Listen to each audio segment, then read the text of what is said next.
Yo, what's up, brothers? Quick disclaimer, not feeling the greatest. Been fighting something for the past few days. And well, more than that, it's been a week and a half, about 2 weeks now. So we're gonna keep going, I guess. But since it's not feeling the greatest, and it's hard. Sometimes your head feels like it's in a cloud when you're in the middle of a sickness. I thought it'd be interesting to talk about something that kind of came up for me. We're going to talk about trees again. I gotta get this. I've already talked about behind my home. There's a nice little patch of woods, but when I go out there, there's this feeling that I get, but it's not fear. It's not feeling out of place. I don't know how to describe it more than it almost feels like oneness. Because I was looking through the mythology, what you know about and what you don't know about yet. And the dark, deep forest plays a huge role in the stories. That's where mankind was created, is in the deep, dark forest. That is where the Anakume were purged from. That is where society comes out and into the open. But even before that, if you remember in the Forgotten series, Harius discovers the patch of woods in the astral realm, which is where he first met the guide. And it's through those woods that he was able to unravel the subsequent Harius Codex as it comes up. More than that, in the coming story, that in the next Harius Codex episode, the forest will play a role in it as well. And so I got thinking, like, what is a forest to me? What is more than just a patch of woods, more than trees, more than an ecosystem, more than, something here and now. Now, what does the forest feel like to me? Well, it's not malevolence, but it is. It feels like it's watching me, but it's not. It's this place of, it's so open, I really don't know if I can put fucking words into it. It's something sacred. It's something ancient. Tall beings looming around me. I wrote a little note here.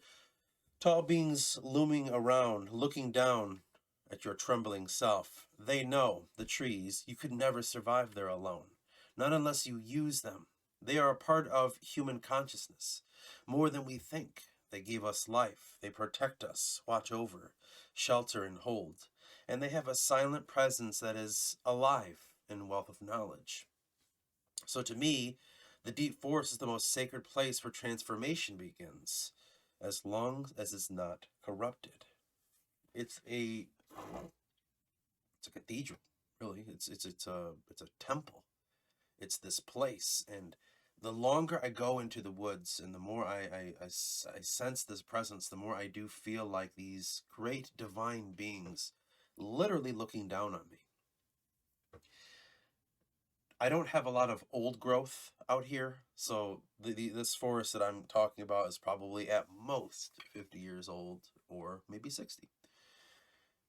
But that's far older than I, by 30 plus years, or 40. And I don't know what it is, but I do sense this thing. And it's something that has been ingrained in my DNA since I was a little kid. It's so funny because it's the same story, but it's flipped.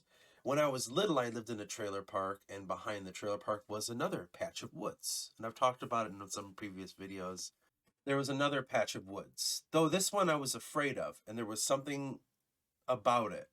As a child, I was not given directive, or I wasn't given an understanding of what it meant, but I just knew there was something about it that scared me. So I dared not go into the woods alone. And when I did, I remember it was like walking into the other world itself. It was a gnarly place. I thought it was the biggest thing I'd ever experienced when I was a little kid, because my world was about as big as that trailer park. And that trailer park was, I don't know, you could cram maybe 150 trailers, and everyone's yard was at least 16 feet wide. So you do that. I don't know. but it wasn't that large. You could go from one end to the other walking in like less than 10 minutes. So that was my world. It was like a village. And that's the way I grew up. We lived in this trailer park. It was a communal place. You know, there was bad, there was good, there was whatever. And then I would go to school, this other place. And that was the largest world I'd ever known. We didn't really go traveling a lot. So that was it. I mean, to tell me about my childhood sounds like I'm talking about like, you know, the 1700s or even before. So the woods to me were this other place that was magical, that I could not describe, that I could not nail down. But it was a powerful weight on me. One that's transformed the way I see everything still to this day. And inside of that, the very few times that I would go inside the woods, there was a trembling fear.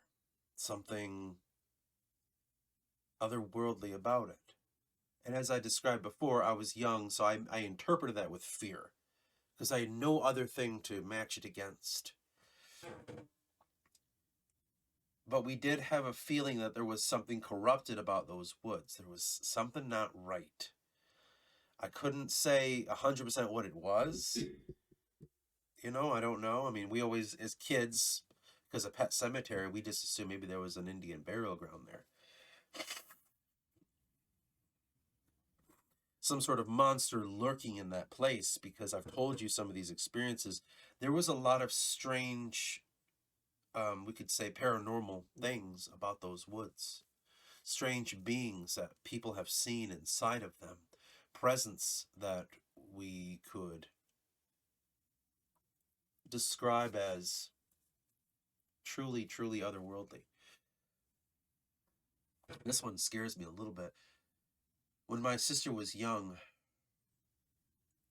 she was outside, and she must have been under the age of 4, kind of playing in the yard. And I think I was a little baby, so she might have been even younger than that. She might have been 2. And she said she heard the sound of drums, and it were coming closer and closer. And then eventually she said something along the lines of, there was a man and a horse. I don't know if he was hooded or if he had a cloak on, I'm not really sure, but a figure on a horse. And then all of a sudden, like, it's like the memory went away. Later on, as she got older, she told me about her and friends being out in the woods and hearing those same drums. Now, what does that represent? I'm not sure, but I can't help but feel Gwyneth Mead, which is a Welsh god of the underworld. Out around, I can't remember the name of the underworld. It's fucking all these mythologies, man. There's something strange about it. Something that's hard to nail down. But it still played a part in my psyche. And I still could sense this feeling, but it stayed with me. And that's shaped the way my mind works. To the point now where it's all throughout the forgotten mythology. The first thing we did was establish the Trinity Forest that nestle right against the Gayavala Mountains. And this forest was always something magical and sacred in the mythology. I just said it's a magical, sacred forest. I don't know what's inside of it that's so magical and sacred. But over the years, it turned into a place of rebirth. It turned into a place where the Anakume were within these points that are closest to Mother Gaia. Then it turned into mankind was created in these forests. And consciousness is born. Because to me, the forest is not just a place. It's the entire foundation of my psychology. Because this is consciousness to me. You cannot survive in the unconscious without structure. You cannot survive in transcendence without grounding. And you cannot enter sacred space without ritual. The forest gives life, but it will not carry. It shelters, it watches, it contains knowledge. That's not malevolence. It's sacred. And it becomes sacred until civilization tries to harness it, as we always do. And so the forest, it represents a sacred order, a system. It represents, and I use that in the term of consciousness. It is where memory is kept, where you, how do you word this? In Druidic practice, modern Druidic practice, they talk about coming back to your trees. This place, this tree of life, this source. And inside the forest is this source. It's kind of the idea of the modern idea of sacred groves.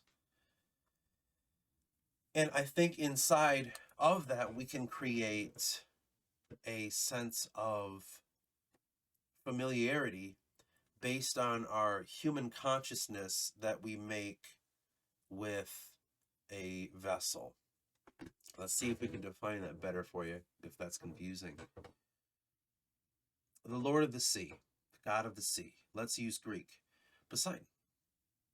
Now, to say, like, did they really believe there was a God of the sea?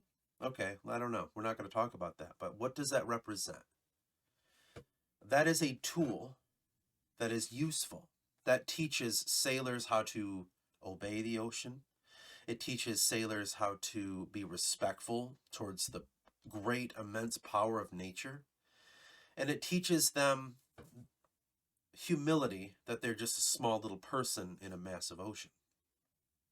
The god Poseidon represents a archetype that we place many things inside of. Thousands and thousands of people thinking about it, it becomes the ocean, which is Poseidon, the Lord. That is a tool that we use. Gods are tools. And as we're using these tools, they help us to expand what we need inside of it. For instance, I gave the example of the harvest. When you have a god of the harvest, you put everything you think and know about a harvest inside of this god, and they embody that, and they become a ritual. And in that ritual, it helps you remember all the things you need to know about being respectful, paying homage, doing sacrifices, doing what you need to do to make sure the harvest is bountiful. It represents that. It is a collection place for what we imbue into it.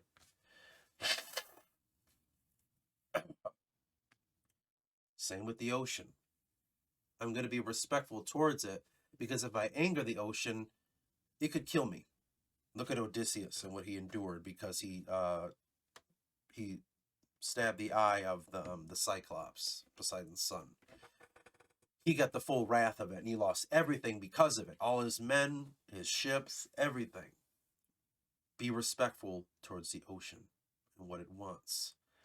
And it's not to say that necessarily it is a living being, but it is saying this is a reminder, like a folktale, of something you need to know. To me, the forest represents that as well.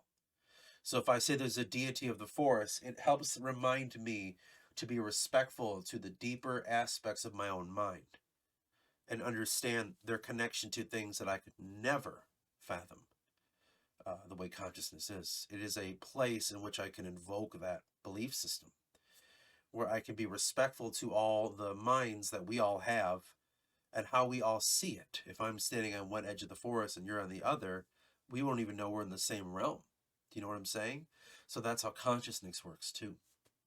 It's not to say that the forest is consciousness. It's a representation to help you understand and invoke the right ideas so you can be respectful towards whatever it is. The ocean, the forest, your family, the harvest, the sun, anything, any sort of God, if you will. I think we lost sight of that now. We're getting caught up in, is it real or is it not real? All that shit. And that's just, it defeats the purpose. It's like arguing, like, is Lord of the Rings real or not? It's like, don't. You read it and take in what's in it. Don't fucking sit and debate. Like, that's the problem people have. The science versus religion bullshit.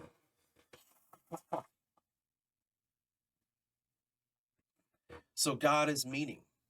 God is a viewpoint. When we look at the story of Dove and he says that God is this place, God is a meaning, God is a viewpoint, one that we all share, that is something that can transcend your aspect of who you are, and it gives you enlightenment into the world that we live in. And that's a beautiful thing. There's nothing wrong with that inherently. It's just sometimes it's hard to keep this stuff in focus. And in the Forgotten series, as we're talking about ritual losing its meaning, this is my this is my attempt into putting meaning back into ritual, to invoke the power of the forest. Is to keep a mental note of what that represents to me, and that is pure collective source consciousness. In order to appease that sense, I personify it in the woods. I animate the woods into a being, and in that being, it holds the definition of what I consider a consciousness. And that's a marvelous thing. Does that mean I am sitting here... Sorry, man. Does that mean I'm sitting here being blasphemous and worshiping the forest and sacrificing goats out there? I don't know. No. I think we lose sight of that. Someone's like, there's only one God, and it's the Christian God, you know, or, you know, the Yahweh and all that. And you lose sight when you have that kind of mindset. It's like you lost the plot. He represents something I don't understand because it's not from my region, but you have to keep in mind that which is around you, and you have to be respectful towards it. We've lost so much of being humans, it's not even funny. How separate from the world we are.